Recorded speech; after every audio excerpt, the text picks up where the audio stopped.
전능하사 천지를 만드신 하나님 아버지를 내가 믿사오며 그 외아들 우리 주 예수 그리스도를 믿사오니 이는 성령으로 잉태하사 동정녀 마리아에게 나시고 본디오 빌라도에게 고난을 받으사 십자가에 못 박혀 죽으시고 장사한 지 사흘 만에 죽은 자 가운데서 다시 살아나시며 하늘에 오르사 전능하신 하나님 우편에 앉아 계시다가 저리로서 산 자와 죽은 자를 심판하러 오시리라. 성령을 믿사오며 거룩한 공예와 성도가 서로 교통하는 것과 죄를 사하여 주시는 것과 몸이 다시 사는 것과 영원히 사는 것을 믿사옵나이다. 아멘.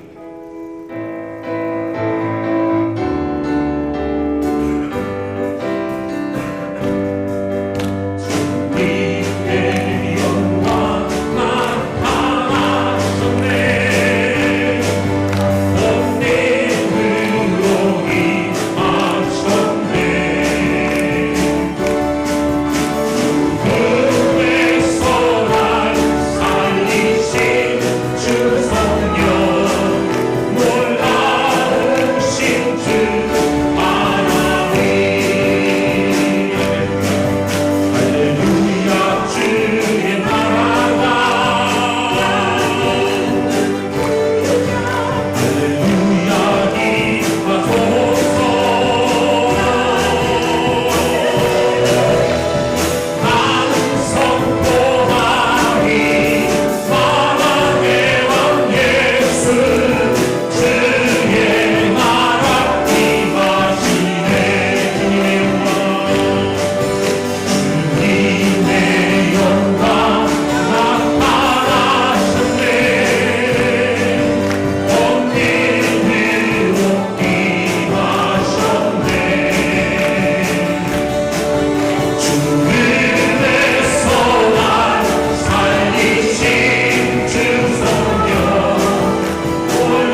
우린 오늘 힘겨워합니다.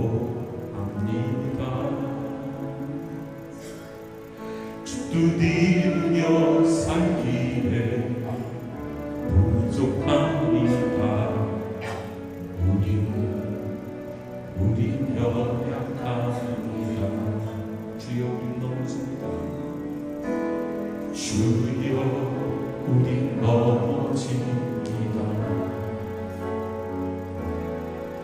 오늘 하루 또 실수합니다. 주의 긍휼을 구하는 죄인입니다. 우리는 주만 바라고 하나는 주님의 은혜 온 세상 위에 넘칩니다.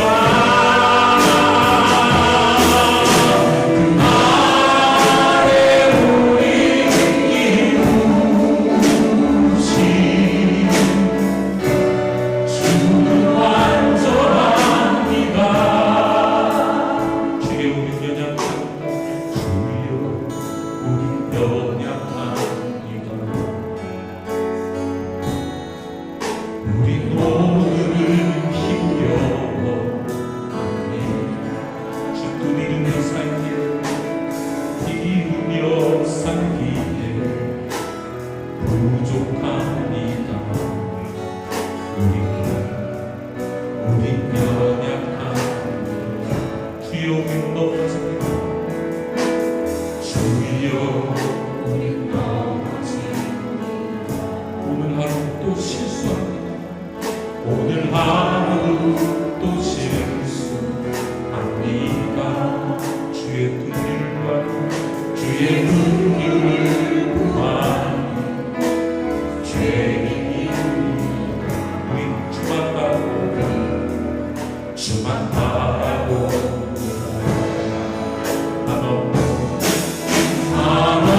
한없는 주님의 은혜 온 세상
영광 받으시기에 합당하신 전능하신 아버지 하나님, 거룩하고 복된 주일에 하나님의 자녀된 우리들이 주님을 찬양하며 경배하게 하심을 감사드립니다. 신령과 진정으로 주님만을 예배하오니 기쁘게 받아주시고 성령의 충만한 임재를 허락하여 주시옵소서. 주님의 사랑에도 불구하고 여전히 세상과 벗하며 땅의 것을 추구하며 살았던 우리의 죄악을 용서하여 주시옵소서. 거짓과 위선으로 둘러싸여 겉으로는 의로운 척하지만 속으로는 골마있는 우리를 불쌍히 여겨 주시옵소서. 주님의 보혈을 의지하며 담대하게 주님 앞에 섰사오니 십자가 대속의 은혜로 정결케 하시고 의로움과 거룩함을 덧입게 하여 주시옵소서. 기록적인 폭염이 계속되던 무더운 여름을 지나며 하나님의 은혜와 성령의 역사를 경험케 하심에 감사를 드립니다. 전교인 영성 캠프를 통하여 부어주신 충만한 사랑과 은혜를 기억하며 다가오는 가을 풍성한 열매를 거두는 우리 모두가 되게 하여 주시옵소서. 우리 대한민국을 사랑하시는 아버지 하나님, 이 땅의 모든 백성이 예수님 이름 앞에 무릎 꿇게 하시고 모든 입으로 예수님을 주라 시인하는 구원의 역사를 허락하여 주시옵소서. 대통령과 위정자들이 두렵고 떨림으로 하나님만을 경외하게 하시고 진실한 마음으로 국민을 섬기게 하여 주시옵소서. 이 땅을 병들게 하는 모든 죄악들과 거짓의 영은 사라지게 하시고 하나님만이 기뻐하시는 거룩한 나라 되게 하여 주시옵소서. 하나님 사랑하시는 이 나라에 다시금 성령의 바람이 불어와 하나님을 향한 기도와 예배가 회복되게 하여 주시옵소서. 단위에 세우신 담임 목사님, 날마다 지치지 않도록 힘과 능력을 더하여 주시옵소서. 오늘도 하나님 말씀 전하실 때 성령으로 충만케 하셔서 미지근했던 우리의 심령이 다시금 하나님을 향한 열정으로 뜨겁게 하여 주시옵소서. 우리 도남동 재단을 사랑하시는 아버지 하나님, 하나님께서 사용하시는 구원의 방주되게 하심에 감사를 드립니다. 우리 도남동 재단을 통하여 날마다 구원받는 이들이 넘쳐나게 하시옵소서. 이곳에 와서 예배드리는 모든 이들이 살아계신 하나님을 만나게 하시고 구원의 기쁨과 감격을 누려 오직 하나님 영광을 위하여 살아가는 복된 존재 되게 하여 주시옵소서. 우리 도남동 재단에서 부르짖는 기도를 기억하시고 성령의 충만함을 주시옵소서. 특별히 하나님의 영을 모든 육체에 부어주셔서 우리의 자녀들은 예언을 하고 젊은이들은 환상을 보며 장년들은 새로운 부흥의 꿈을 꾸게 하여 주시옵소서. 오늘도 정성을 다하여 주님께 영광 돌리는 미가엘 찬양대와 오케스트라의 찬양을 기쁘게 받아주시고 충만한 은혜로 함께하여 주시옵소서. 제단을 아름답게 장식한 손길 위에 복 내려주시고 교회를 위하여 수고를 아끼지 않는 모든 손길들을 기억하여 주시사 하늘의 은총으로 함께하여 주시옵소서. 특별히 육신의 질병과 아픔으로 병상에서 예배드리는 성도님들께 강건함을 허락하셔서 속히 회복되어 주님 전에서 함께 예배드릴 수 있는 복을 허락하여 주시옵소서.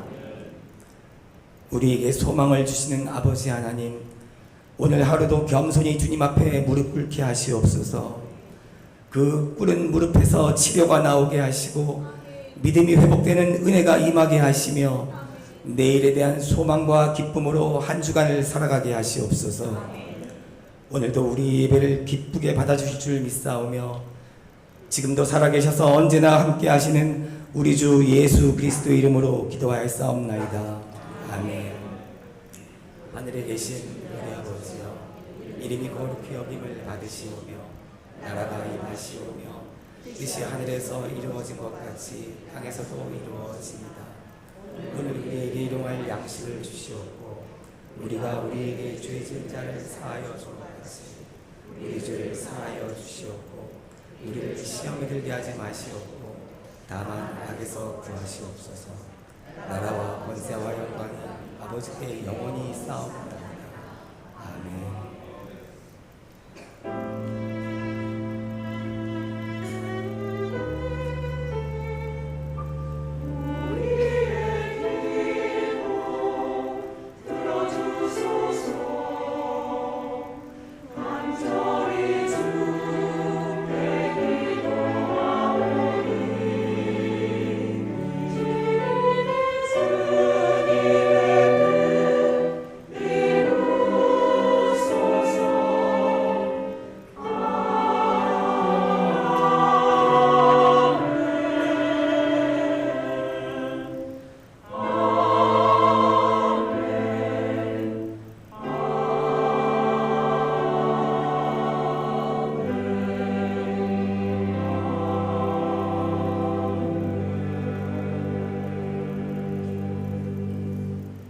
교회소에 전해드리겠습니다. 우리 사랑정 모임 오늘 오후 한 15분에 예배실에서 있습니다. 우리 속해민 남성교회 모임의 날이 오늘 있습니다. 우리 점심식사 후에 믿음과 사랑의 교제를 잘 나눠주시기를 부탁드립니다. 우리 추석 명절 관련 안내해드립니다. 다음 주일 점심 식사는 추석 명절 관계로 제공하지 않습니다. 다음 주 오후 예배는 모이지 않도록 하겠습니다. 우리 추석 추도 예배로 대신하도록 하겠습니다. 추석 추도 예배는 다음 주일 12시 45분에 소예배실에서 있습니다. 9월 18일 수요 오전 예배는 가정 예배로 대신합니다. 추석 가정 예배 자료가 4층 안내석에 비치되어 있습니다. 필요하신 분들 가져가시기 바랍니다. 새벽 기도회는 우리 추석 기간 동안에도 계속 진행됩니다. 스리랑카 단기 선교 참가자 모집합니다. 우리 문의비 신청은 저에게 해주시기 바랍니다. 묵상집 배부합니다. 묵상집이 필요하신 분들은 4층 안내석에서 가져가시기 바랍니다. 영성 캠프 단체 사진 원하시는 분은 사무실에서 받아가시기 바랍니다. 총여선교회 바자회를 오늘 합니다. 판매 음식은 송편, 녹두빈대떡, 식혜, 동그랑땡입니다. 장소는 2층 엘리베이터 옆에서 판매를 하고 있습니다. 또 1층에서도 다른 부분 판매하고 있으니 많은 관심 부탁드립니다. 축구선교회 모임이 오늘 오후 6시 한성대 풋살장에서 있습니다. 교회에서는 5시 30분에 출발하도록 하겠습니다. 이외의 교회 소식은 주보를 참고하시기 바랍니다. 오늘 이 시간 우리에게 주신 하나님의 말씀은 골로새서 1장 24절에서 29절까지 말씀입니다. 배전 신학성경 325페이지에 있습니다.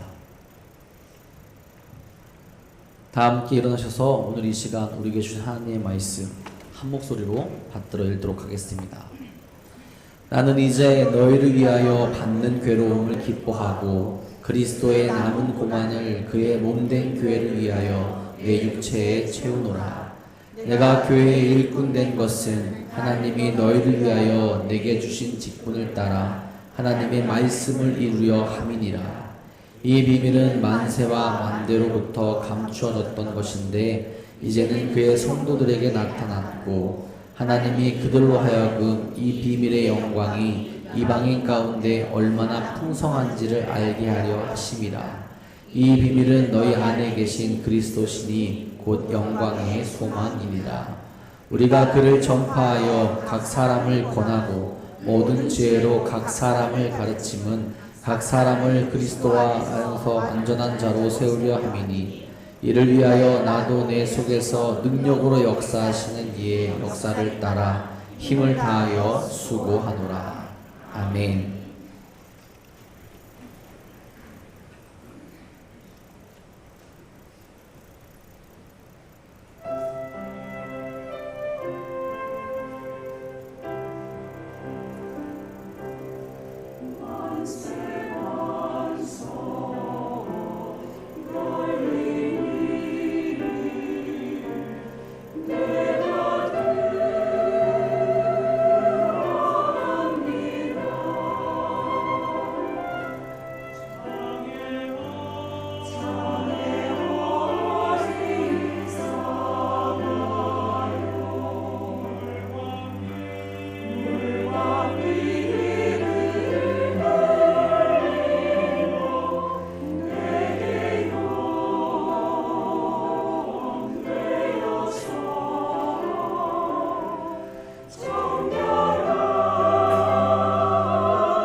기도하겠습니다.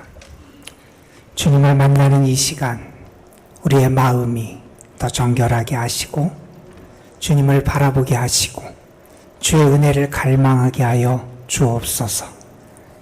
주님 앞에 산 제물들이 되게 하여 주시고 주님이 우리 가운데 역사하시고 주님이 우리 가운데 임하시고 주님의 영광이 우리 가운데 임하심을 체험하는 귀한 복을 우리 모두에게 허락하여 주옵소서. 예배를 드리며 우리의 마음이 하늘의 기쁨과 평안으로 회복되길 원합니다. 주님을 만나는 영적인 행복이 우리에게 가득 솟아나기를 소망합니다. 주님을 바라보며 의지할 때 하나님이 우리에게 부어주시는 새 소망과 능력이 우리 가운데 충만하게 임하기를 원합니다. 성령의 충만함이 우리를 덮어 주시옵소서. 영으로 무장하게 하여 주시고 영적으로 새로워지게 하여 주시고 영적으로 능력 있는 사람으로 다시 세움받을 수 있도록 주께서 친히 우리 가운데 일하여 주시옵소서. 하나님의 말씀을 전하고 듣습니다. 부족한 것을 가려주시고 우리 모두가 말씀을 통하여 하나님을 바라보게 하시고 말씀을 통하여 주를 만나게 하시고 주의 은혜로 빚어질 수 있도록 주님 친히 역사하여 주옵소서. 부족한 것을 주께서 가려주시기를 소망하며 우리 구주 예수 그리스도의 이름으로 기도드리옵나이다. 우리가 살아가면서 고려해야 될 것들이 우리의 삶에 많이 있습니다. 저도 설교를 할 때 주일날 고려해야 될 사항이 많이 있어요. 예배 시간을 잘 맞춰야 돼요. 또 예배가 중간중간에 있으니까 그걸 고려하지 않게 되면 또 이렇게 예배가 또 이렇게 준비하는데 어그러지고 또 이렇게 산만해질 수 있어 고려해야 돼요. 그래서 저는 설교할 때 일부 설교가 가장 깁니다.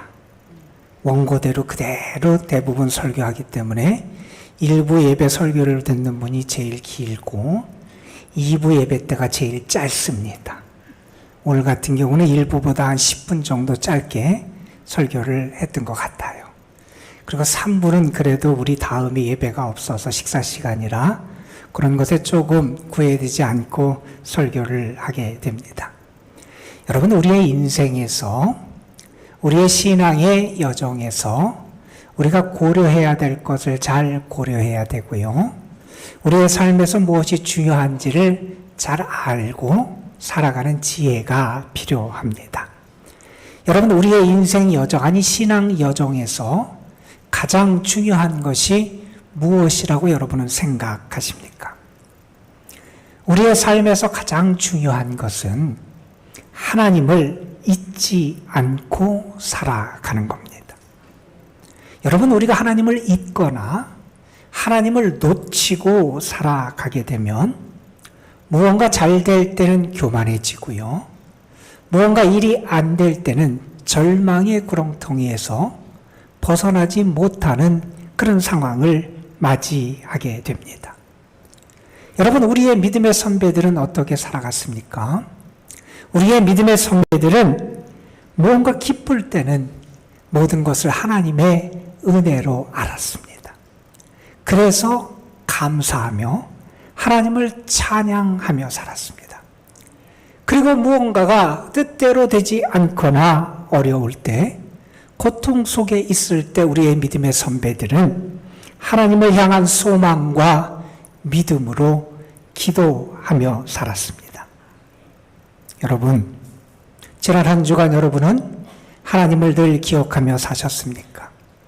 지난 한 주간 여러분은 하나님을 알고 그 하나님을 만나고 그 하나님의 은혜의 체험 속에 살아오셨습니까? 우리가 잘 아는 히말라야 선교사였던 강원희 선교사님이 계셨어요. 그분이 작년에 하나님의 부르심을 받았습니다. 그분이 1961년에 의대를 졸업했고요. 그리고 70년대에 강원도 무이촌에 병원을 열었고, 그리고 1982년에 네팔로 건너가서 네팔, 방글라데시, 스리랑카 등에서 의료 선교를 하며 하나님과 사람들을 섬기는 그런 사역을 감당했습니다. 그분은 49살, 선교사로는 늦은 나이에 선교를 떠나게 됩니다. 하지만 그분은 누구보다도 열정적으로 일했고요. 환자들의 성의를 다해서 돌보고 섬기며 복음을 증거하는 삶을 살았습니다.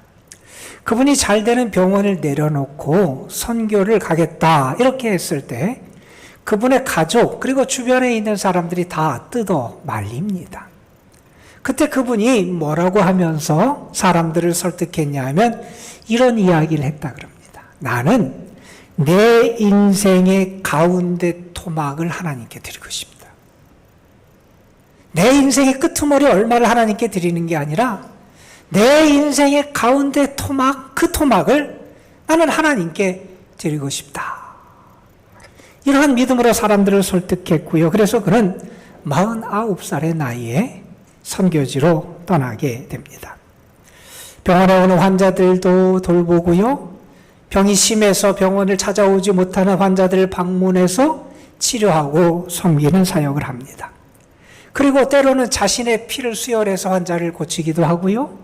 때로는 퇴원한 환자들, 먹을 것이 없고 살아가는 것이 힘든 그 환자들에게 식료품을 갖다 주면서 사랑으로 그들을 섬겼습니다.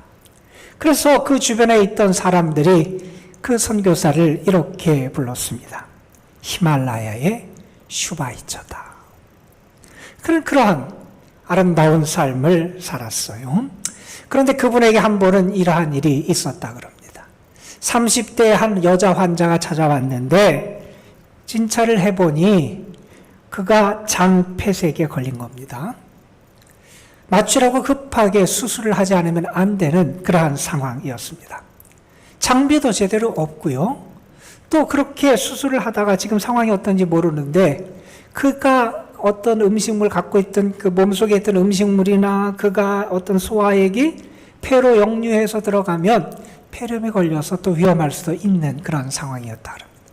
할 수 없이 수술을 합니다.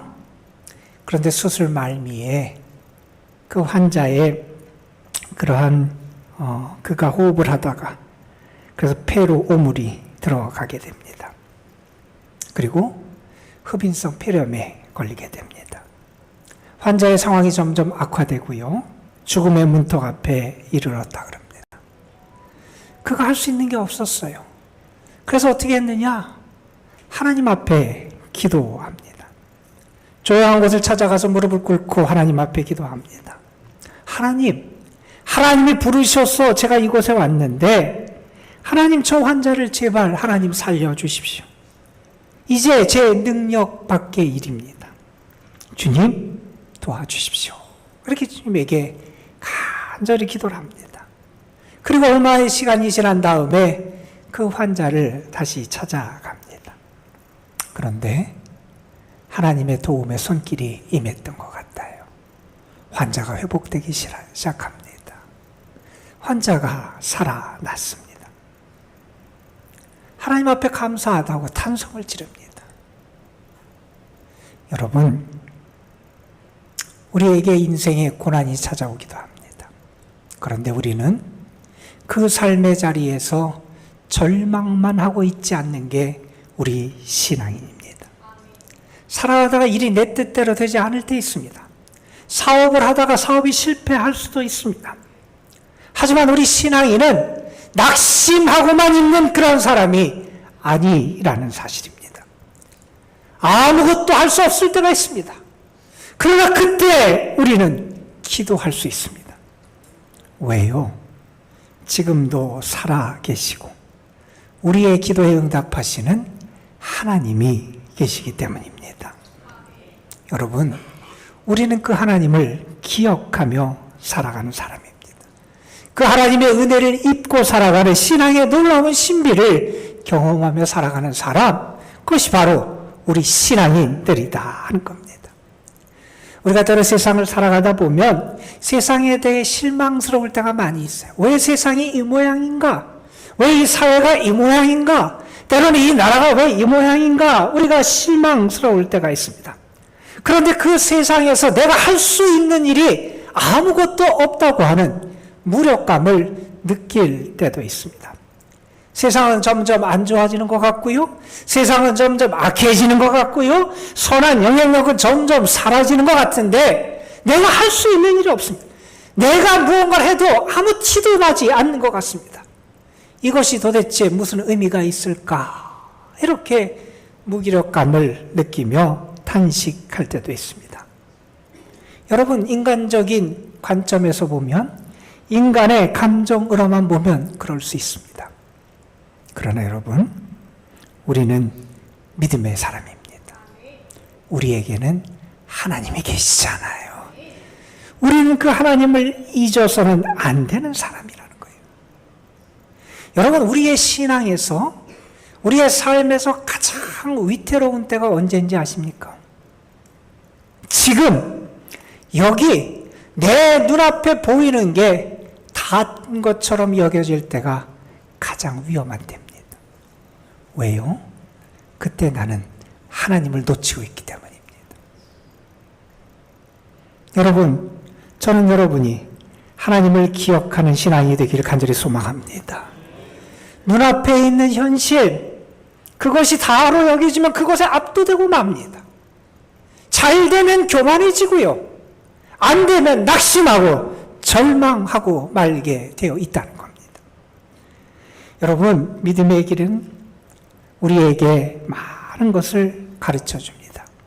믿음의 길에 많은 것, 우리의 이성을 통해서, 우리의 생각을 통해서 우리가 이해하고 그것을 설명할 수 있기도 합니다. 하지만 그렇지 못하고 그렇지 않은 경우가 더 많다는 것을 우리는 잊어서는 안 된다는 겁니다.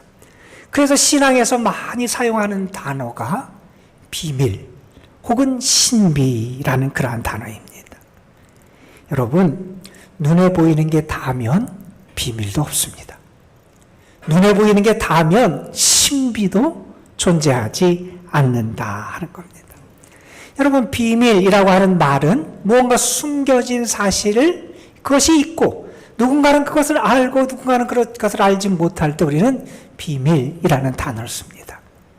신비라는 단어는 어떤 현상이나 어떤 게 있는데 우리가 우리의 이성으로 설명할 수 없거나 이해할 수 없는 그런 아주 오묘하고 신기한 그런 경우에 우리는 신비라는 단어를 사용합니다. 우리의 삶을 한번 돌아보시길 바랍니다. 만일 여러분의 삶이 권태롭다면 혹시 여러분이 여러분의 일상의 신비와 비밀을 놓치고 있진 않은지 한번 돌아볼 수 있어야 합니다. 우리가 우리의 삶에 익숙해지면 모든 걸 다 당연한 것으로 여깁니다. 당연해지면 우리에게 그냥 모든 것이 다 그저 그렇게 여겨지고요. 우리의 마음이 굳어집니다. 그러면 우리에게 감동도 기쁨도 사라지게 된다 하는 겁니다. 오늘 우리는 골로새서의 말씀을 읽었어요. 이 골로새서의 말씀 가운데 특별히 우리에게 좀 눈에 띄는 그런 단어가 하나 있습니다. 그 단어는 미스테리온이라고 하는 헬라어예요. 이 단어는 뭐라고 번역되는 단어냐면 비밀 혹은 신비라고 번역되는 그러한 단어입니다. 우리가 자주 쓰는 미스테리라는 말이 이 단어에서 나왔습니다. 우리에게 알려지지 않은 것이 있어서 비밀이고요. 우리가 다 설명하고 이해할 수 없기 때문에 신비인 어떤 것을 나타내는 그러한 표현입니다. 여러분, 우리는 사도 바울의 일생을 알아요. 그의 일생의 결정적인 전환점은 부활하신 예수 그리스도를 만날 때 그에게 찾아왔습니다. 부활의 예수님을 만날 때 그의 영의 눈이 열리게 됩니다. 그의 마음의 눈이 열리게 됩니다. 그의 믿음의 눈이 열리게 됩니다. 물론 바울은 그 이전에도 하나님을 알았고 하나님에 대한 열심이 있었습니다. 그러나 부활하신 예수님을 만난 다음에 자기가 아는 그 하나님이 자신을 구원하시기 위해서 이 땅에 그 아들 예수님을 보내주신 하나님임을 알게 되고요. 그 아들 되신 예수님이 자기를 위해 죽으셨음을 알게 되고요. 그 예수님이 다시 살아나신 생명의 주임임을 알게 됐다는 겁니다. 저 멀리 있는 하나님이 아니라 나를 찾아오신 하나님, 나를 위하여 죽으신 하나님, 나를 위하여 다시 살아나신 그 하나님, 그 주님을 만나는 체험을 하게 됩니다. 그 다음부터 그는 하나님을 붙잡고 살아갑니다. 하나님의 역사하심을 붙잡고 의지하며 살아갑니다. 믿음의 눈이 열려서 믿음의 눈을 뜨지 않고는 볼 수 없는 세상을 보고 그러한 역사를 보며 하나님과의 깊은 교제 속에 살아갔던 게 바울의 삶이었습니다. 그런데 여러분, 바울에게 믿음의 눈이 열리고 영의 눈이 열렸지만 그가 모든 믿음의 세계의 신비와 비밀을 다 보고 알 수 있었던 것이 아니었음을 우리는 기억해야 됩니다. 하나님은 우리에게 하나님의 뜻을 가르쳐 주시기도 하고요. 때로 우리에게 하나님에 대해서 무언가를 알 수 있도록 계시해 주시기도 하십니다. 우리의 구원을 위해서, 우리의 신앙의 생활을 위해서 하나님은 자신을 드러내 주시고 하나님의 뜻과 하나님의 역사하심을 우리에게 알게 하시기도 합니다. 그래서 믿음의 사람들은 그것을 알고 살아갔습니다. 그러나 여러분, 그렇게 우리가 믿음의 눈이 열렸을지라도 우리가 하나님의 역사와 믿음의 신비를 다 알 수 없음을 우리는 기억할 수 있어야 된다는 겁니다. 우리에게 여전히 감추어진 많은 하나님의 놀라운 역사가 있고요. 하나님의 계획하심이 있고요. 하나님의 섭리가 있음을 우리는 잊어서는 안 된다는 겁니다. 그래서 바울은 신비, 비밀이라고 하는 단어를 사용하고 있는 겁니다. 여러분, 우리에게는 그 비밀, 신비가 있다는 거예요. 믿음의 신비, 믿음의 비밀이 우리에게 주어져 있다는 겁니다. 그런데 우리 가운데 어떤 사람들은 마치 하나님에 대해서 다 아는 양, 마치 자신이 하나님이냐 그렇게 여기며 살아가는 사람도 있을 수 있음을 우리는 주의할 수 있어야 한다는 겁니다. 여러분, 그런 분들이 가끔 있어요. 마치 본인이 하나님이라 된 듯 다른 사람을 판단하고 정죄하고 심지어 심판의 말을 하곤 합니다. 믿음이 좋다는 사람, 아니 기도를 많이 한다는 사람들에게 이러한 위험이 도출될 수 있음을 경계해야 합니다. 이건 믿음의 확신이 아닙니다. 영적인 교만이라고 말할 수 있습니다. 내가 하나님의 자리에 앉는 거고요. 하나님은 내가 생각한 대로 역사하기를 기대하는 거고요. 내가 다 판단해 놨고 내가 다른 사람에 대해서 생각해 놨고 내가 다른 사람을 다 정죄해 놨으니 하나님께서는 내가 원하는 대로 역사해 주시기를 기대하는, 마치 아랫사람을 내가 부리듯이 그렇게 하나님을 생각하고 다루는 그러한 모습이 그에게 있는 것이라는 겁니다. 여러분, 그런 사람에게는 하나님의 역사, 믿음의 길에 대한 신비도 비밀도 남아있지 않습니다. 여러분, 여러분에게는 이런 영적인 교만은 혹시 없습니까? 여러분이 생각하기에 마땅히 벌을 받아야 되고 마땅히 심판을 받아야 될 것 같은 그런 사람에게 하나님이 심판을 내리시지 않으신다는 사실을 여러분은 받아들일 수 있습니까? 때로는 여러분의 원수에게 하나님이 그를 심판하거나 벌을 주시는 게 아니라 그를 축복하실 수도 있다는 사실을 여러분은 받아들이실 수 있겠습니까? 여러분에게 하나님의 신비와 비밀에 대한 여지가 있는지를 묻고 있는 겁니다.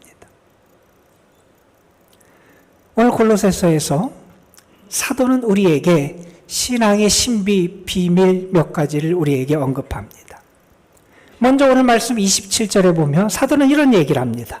이 비밀은 너희 안에 계신 그리스도니 곧 영광의 소망이니라. 무슨 말씀입니까, 여러분? 예수님이 신비고 비밀이라는 겁니다.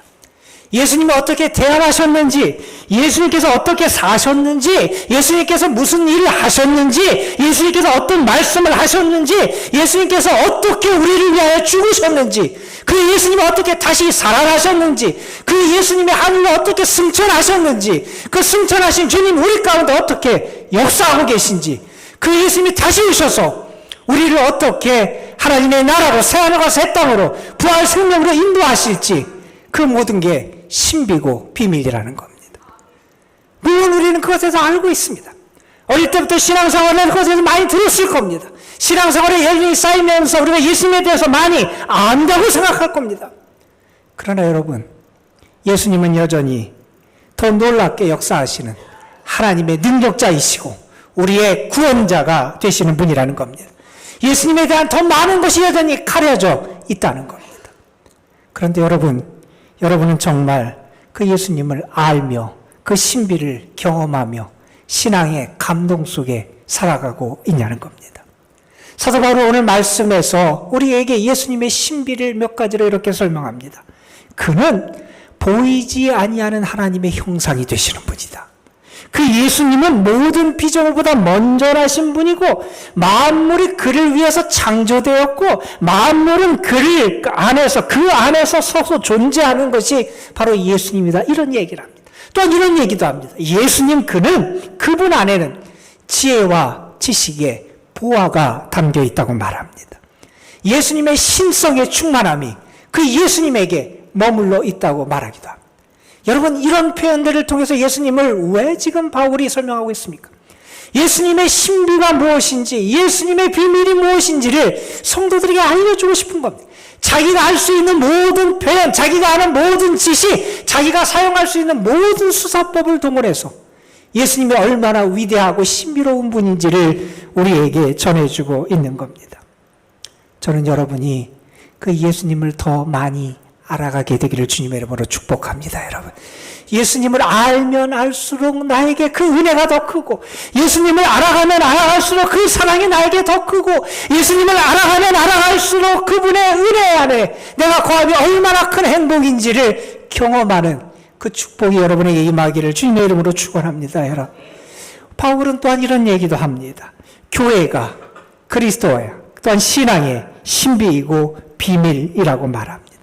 여러분 우리의 눈을 가지고 보면 보이는 것은 건물이고 사람뿐입니다. 그러나 눈에 보이지 않는 차원이 있다는 겁니다. 그래서 바울은 말합니다. 이 교회는 그리스도의 몸이라는 겁니다. 이 교회의 머리가 그리스도가 되신다는 겁니다. 눈에 보이는 것은 건물이고 사람밖에 없는 것처럼 보이지만 여기에 주님이 역사하고 계시다는 겁니다.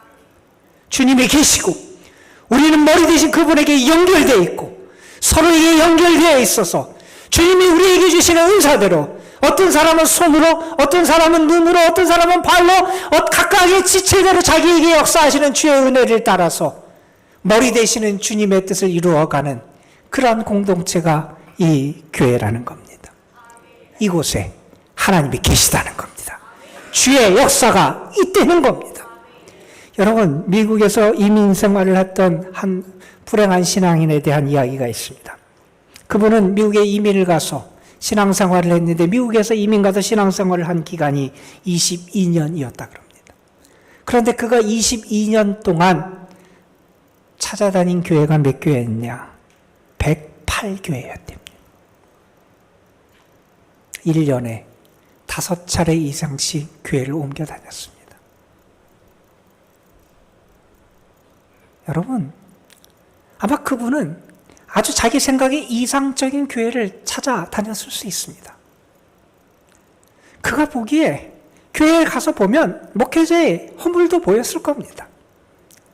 다른 성도들의 부족함과 연약함과 약점도 보였을 겁니다. 그래서 아마 그는 그 교회를 또 떠나고 다른 교회를 찾아다니고 또 얼마간의 시간에서 그 약점이면 또 다른 교회를 아마 찾아다녔을지 모릅니다. 여러분 우리의 눈으로 보면 부족함이 많은 사람들이 보일 겁니다.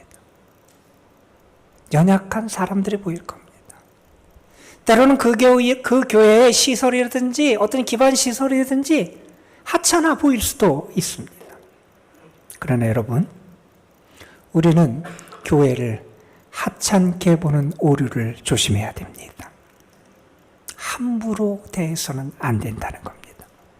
왜요? 우리가 믿음으로 모이는 그곳에 그리스도가 계시고요. 이 교회가 그리스도의 몸이고요. 주님의 현존과 임재와 역사가 이곳에 있다는 겁니다. 바울은 그래서 그 교회를 위해서 자기의 생명까지 내어놓는다고 말합니다. 오늘 말씀 24절에서 그런 이런 얘기를 합니다. 나는 이 주님의 몸된 교회를 위해서 그리스도의 남은 고난을 내 육체에 채워 나간다는 얘기를 합니다. 여러분 눈에 보이는 게 다면 연약한 사람들, 허물이 많은 사람들, 부족한 사람들 그리고 어떤 연약한 시설이나 상황만 보면 그 교회에 눈에 보이는 게 다라면 그 교회를 위해서 자기의 생명을 바치는 것은 어리석은 일입니다. 그러나 바울은 교회의 신비를 볼 줄 아는 사람이었습니다. 교회 역사하시는 하나님을 봤고요. 하나님의 일하심을 봤고요. 하나님의 뜻이 있음을 봤고요. 그 교회에 임하신 주님을 바라볼 수 있었다는 겁니다. 여러분, 우리가 모여서 예배를 드립니다. 저는 분명히 믿습니다. 이곳에 하나님이 함께 하십니다. 성령의 역사하심이 있습니다. 주님의 기대가 있습니다. 이 교회가 믿음의 신비고 비밀이고 능력이 된다는 겁니다. 우리가 골로새서 말씀을 보면 사도가 또한 우리 믿는 사람을 신앙의 신비와 비밀로 여기고 있음을 우리는 또한 깨닫게 됩니다. 우리가 예수님을 믿는다는 건 그것은 우리가 어떤 지식을 습득하는 그런 것도 아니고요. 세상에서 하는 도를 닦는 그런 것도 아닙니다. 우리의 인격을 연마해서 더 성숙한 인격자로 거듭나기 위한 것도 사실은 아닙니다. 물론 믿음의 모습에서 그러한 차원이 없는 것은 아니지만 우리 신앙에는 그보다 더 놀라운 차원이 있음을 우리는 잊어서는 안 됩니다. 사도는 골로새서에서 우리 신앙인에 대해서 이런 표현을 합니다. 그가 우리 신앙인을 흑암의 권세에서 건져내서 하나님의 아들의 나라로 옮기셨다. 이런 얘기를 합니다. 그가 하나님이 우리 믿음의 사람 신앙인을 흑암의 권세, 어둠의 권세, 죽음의 권세, 죄의 권세에서 우리를 하나님의 아들의 나라로 옮기셨다는 겁니다. 우리는 이제 죄에 대해서는 죽었다는 겁니다. 사망에 대해서는 죽었다는 겁니다. 옛사람에 대해서는 죽었다는 겁니다. 우리는 이제 그 권세에서 하나님의 나라, 생명의 나라, 하나님의 아들의 은혜의 나라로 옮겨진 존재라는 겁니다. 그래서 이런 표현을 합니다. 골로새서 3장에서 그런 이런 얘기를 합니다. 너희가 죽었고 너희 생명이 그리스도와 함께 하나님 안에 감추어져 있느니라. 너희 옛사람은 죽었다는 거예요. 그건 너희의 사람이 아니라 너희는 이제 그 옛사람이 아니라 새 사람이 되었다는 거예요. 너희의 그 옛사람은 죽었고 너희의 생명은 너희의 그 육신, 육체, 그 몸뚱아리에 있는 게 아니라 하나님 안에 있다는 겁니다. 여러분 어떤 말입니까? 우리는 하나님 안에 생명을 가진 존재라는 겁니다. 우리는 흑암의 권세에 사로잡혀 있는 존재가 아니라 하나님의 아들의 나라로 옮겨진 그러한 신비한 존재라는 겁니다.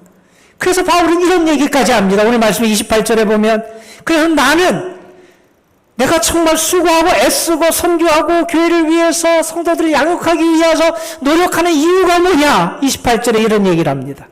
각 사람을 그리스도 안에서 완전한 자로 세우려 합니다. 여러분, 우리 자신을 보십시오. 우리 자신의 연약함을 보십시오. 우리의 죄됨을 보십시오.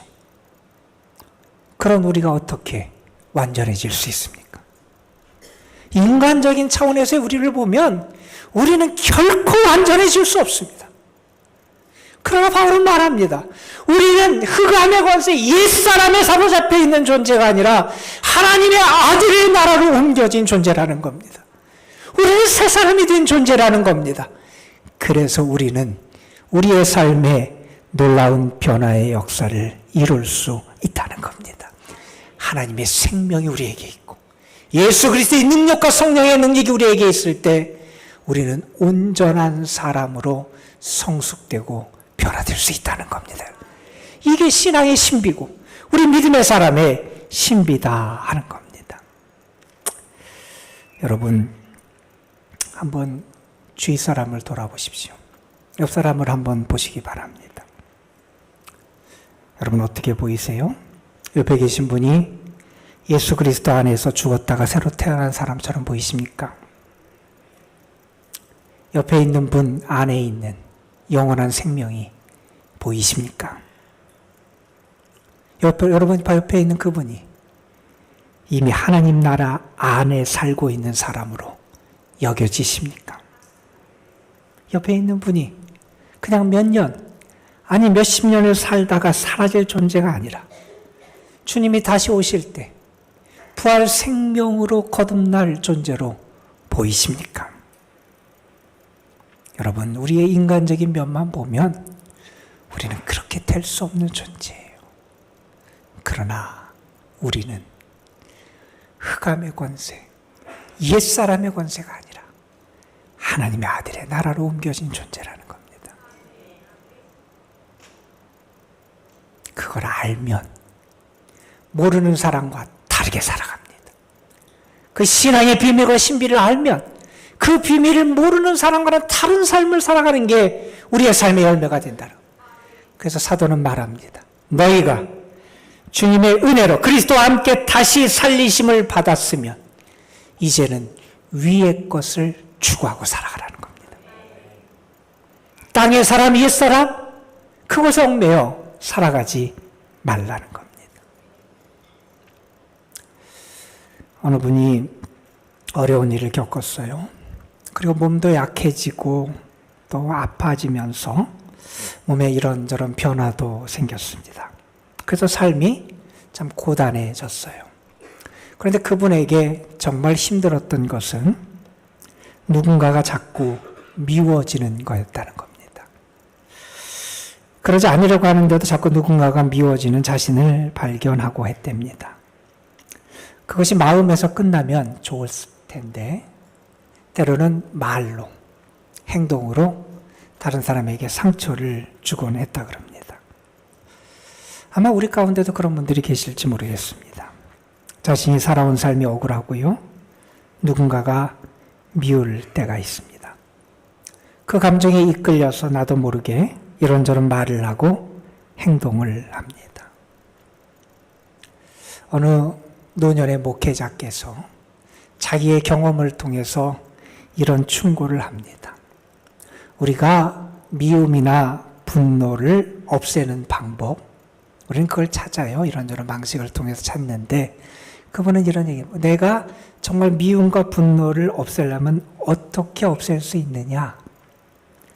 그 미움과 분노로는 아무것도 할 수 없음을 알아야 그것에서 벗어날 수 있다는 거예요. 나는 미움과 분노를 표출해야 내가 살 것 같은데 그런 것이 아무런 열매도 거둘 수 없고 아무것도 할 수 없음을 내가 경험하고 배워야 거기서 벗어날 수 있답니다. 그런데 그거는 쉽게 배워지지 않는데요. 내가 광야의 그 삶을 사는 것 같은 훈련의 과정을 통해서 배워져야 거기서 벗어날 수 있다는 겁니다. 여러분, 우리의 옛사람이 자꾸 우리를 사로잡을 때가 있어요. 그런데 우리는 옛사람에 사로잡혀 살아가는 사람이 아니라 위를 바라보고 하늘을 바라보고 하나님께 속한 자로 살아갈 수 있어야 한다는 겁니다. 미국에서 있었던 일이에요. 거리에서 풍선을 파는 사람이 있었어요. 장사가 안 될 때는 풍선을 이렇게 하나 놓아서 날아가게 했대요. 그러면 아이들이 보고 부모를 데리고 와서 풍선을 사가요. 그런데 어느 날 한 흑인 소녀가 그 장사 앞에 왔어요. 그리고 날아가는 풍선을 보고 이렇게 물었다 그래요. 검은 풍선도 하늘을 날 수 있습니까? 아마 어린아이였는데 자기 피부가 검다는 것 때문에 상처를 많이 받았던 것 같아요. 그래서 그렇게 물었대요. 그때 이 풍선 장사가 그 아이에게 무릎을 꿇고 아이 눈높이에 맞춰서 앉으면서 그 아이에게 이런 말을 했답니다. 얘야, 풍선이 하늘로 올라가는 것은 색깔 때문이 아니다. 풍선 안에 무엇이 들어있느냐에 달려있는 거다. 여러분, 풍선 안에 헬륨가스가 있으면 올라가잖아요. 여러분 속에 뭐가 있습니까? 우리 안에 무엇이 들어있습니까? 우리 안에 과연 신앙의 비밀과 신비가, 영적인 능력이 살아 있습니까? 여러분, 우리의 삶이 때로는 힘들 수도 있고요. 지루할 수도 있습니다. 그때 우리의 인생의 삶의 신비를 발견하면 살 맛이 나요. 또한 기쁨을 얻을 수 있습니다. 우리가 일상에서 발견하는 신비로움도 우리에게 무한한 능력이 된다면 우리에게 있는 믿음의 신비, 믿음의 비밀은 우리에게 엄청난 변화를 가져올 수 있음을 기억할 수 있었으면 좋겠습니다, 여러분. 여러분에게 그 영적인 신비가, 하나님의 은혜가 가득한 이 한 주간 되기를 주님의 이름으로 축원합니다. 기도하시겠습니다. 하나님, 우리 인생의 성패가 내가 이 믿음의 신비와 비밀을 얼마나 기억하고 알고 믿고 살아가느냐에 있음을 잊지 않게 하여 주옵소서. 우리의 삶의 길이 하나님의 신비와 비밀로 가득함을 알게 하여 주시고 그 믿음의 신비 안에서 하나님의 역사하심과 인도하심과 손길을 경험하며 주와 함께 살아가는 행복과 능력을 나타내게 하여 주옵소서. 우리에게 믿음의 비밀이, 신비가 살아나게 하시고 우리가 그 믿음의 신비에 깨어있게 하여 주시고 그것을 믿고 살아낼 수 있는 주의 사람들 되게 하옵소서. 우리 구주 예수 그리스도의 이름으로 기도드리옵나이다. 아멘.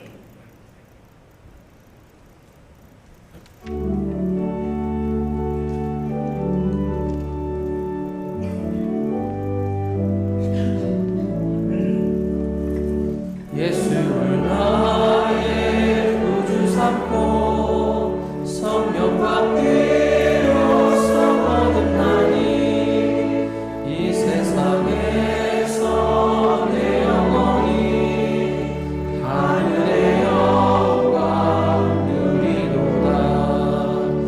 이것이 나의 간증이요 이것이 나의 나 사는 동안 끊임없이 구주를 찬송하리로다.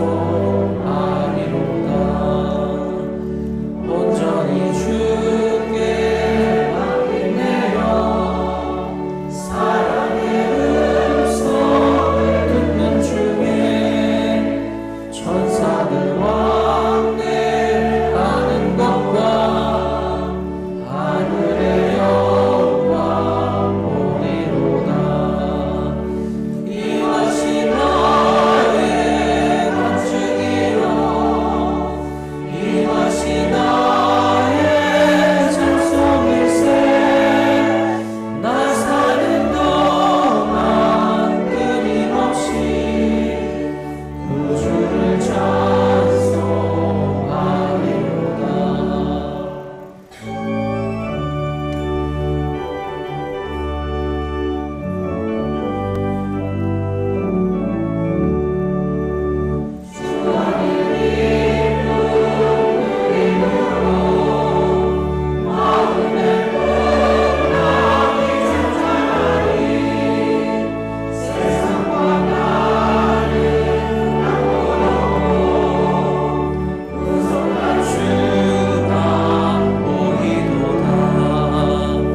이것이 나의 간증이요 이것이 나의 찬송일세. 나 사는 동안 끊임없이 구주를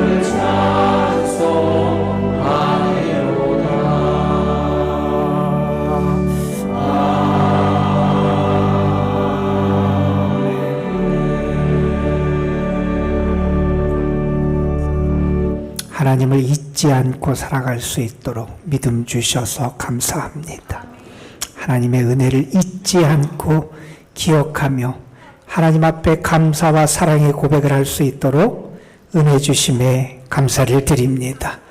주님을 알고 그 사랑을 알고 은혜를 아는 이들, 그리고 그 은혜가 또한 나의 삶에 이 한 주간도 넘치게 임할 것을 믿는 저희들이 우리의 믿음과 사랑과 헌신과 소망을 담아 기도의 제목을 담아 주님 앞에 거룩한 예물을 올려드립니다. 주님 받아주시고 예물 받은 손길들 그들의 삶에 은혜와 축복의 담비를 풍성하게 허락하여 주시옵소서. 나 사는 동안 끊임없이 주님을 찬송하며 살아가는 주의 은혜와 신비를 경험하며 그 은혜 속에 살아가는 능력이 축복이 우리에게 나타나게 하시고 그것이 우리의 간증과 감사의 이유가 되게 하여 주옵소서.